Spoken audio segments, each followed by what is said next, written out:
Parliament, you have very little time in your hands. I get about an allowance, fuel allowance of about 100,000 from my farm, and I also, from these properties, some of them are in my name, I get about 500,000 shillings a month. At the moment, they do not have tenants since COVID, and therefore I have no income coming from that end.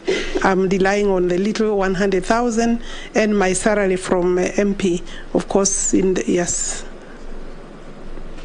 Great. Now I will open up to the members to ask you questions on your docket.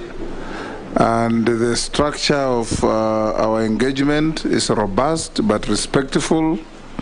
We encourage you, being a veteran parliamentarian, that all questions are through the chair, all answers are through the chair. Resist any attempt to engage directly with any member of the committee, because that will not be helpful.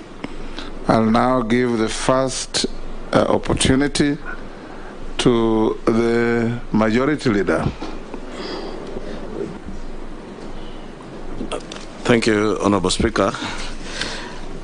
Honorable Alice, you've been very passionate, and I could tell you're very passionate on the girl child issues. And now that you mentioned Siakago girls and how you went there and there was no water, I'm sure you're also certain that many parts of Siakago today still don't have water, and so are very many other parts of Kenya.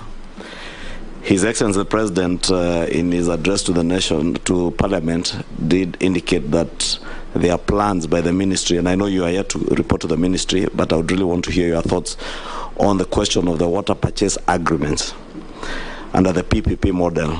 And being a lawyer, I'm certain you would be able to interrogate such agreements. But of concern to me would be the cost.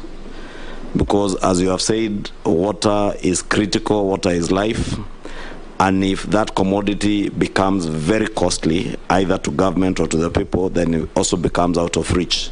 What measures do you plan to institute in case you are approved to ensure these water purchase agreements don't end up in PPP arrangements that are extremely expensive, either to the exchequer or the end product being very expensive to the ordinary Kenyan?